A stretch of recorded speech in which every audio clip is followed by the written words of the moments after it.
Good afternoon, handymen and women.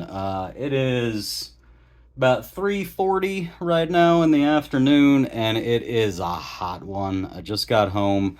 I was gonna do two small move outs today. I did not get around to it. I did the first one.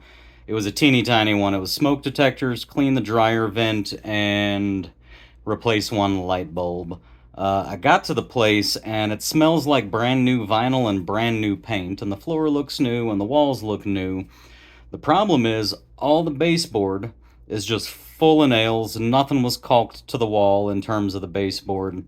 It's brand new, hasn't been painted, still the primer that it comes with from Home Depot.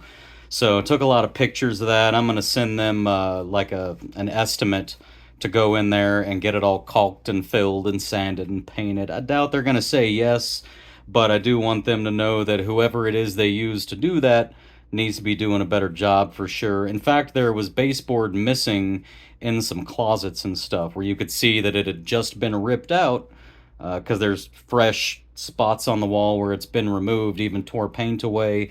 They didn't touch up the paint or repaint. All the smoke detectors in this house were from 2002, so they expired about 12 years ago, so somebody hasn't been doing their job there. What else do we have? Yeah, the whole place, it smelled like a flip, you know, it's obviously a recent flip. So I'm sending them a few estimates for a few things, mostly paint and baseboard. But that's all I did today. I was going to do a second move out that was actually just touch up paint and nothing else. But what I ended up doing instead was putting a couple hours into an inspection on the one I was at first thing in the morning. I did like a 2 hour inspection. I checked everything really thoroughly, sent them a long list. Oh, y'all should have seen the cabinets. Somebody repainted the cabinets, and where the stiles and the frame meet the shelves on the inside, like, they didn't get a little bit of paint on the shelves. They got like 2 or 3 inches, like the stiles here, and they're painting the stile, and they just went 2 or 3 inches over and just splattered it on everything. So the whole place was super weird. It was obviously some, if not a flip, then at least somebody tried to do some remodeling in between tenants, and it was just kind of gross. But anyways, it is insanely hot outside. I decided to go ahead and skip the second move out. I'm just going to push that to tomorrow. Picked up a few checks that I need to get deposited in the bank, but today's actually going to be, I'm in my office. In fact, you see there's like my little studio set up there.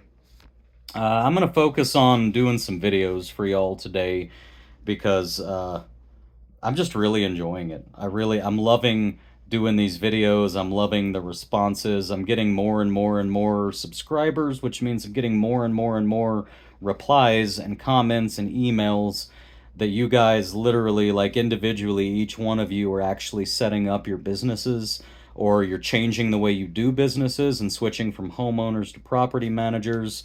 99% of these messages are just messages letting me know that y'all are succeeding, that it's made a difference, and I've got a big old long list of stuff y'all been asking for and a long list of stuff that I want to make sure to give you. So I'm going to go ahead and, as soon as I'm done with this handyman journal video, I'm going to go ahead and give y'all some new info. Look at that. I got a little kitty coming up on me and another little kitty over there. I'm a dog guy, by the way. When I married my wife, in fact, long before I married her, when we were first talking about her moving in, I told her I am never going to have cats living in my house because I don't need anything living in my house that poops and pees in my house. And then she got sick. It's like a year and a half in. She got real sick and had to go to the hospital quite a bit, had to miss a lot of work. She was in bad shape.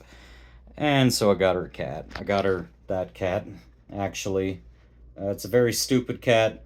She's typically hiding under the bed and just being weird. But anyways, I'm going to get off of here, and I'm going to go make some content so you guys can get your businesses running stronger, faster.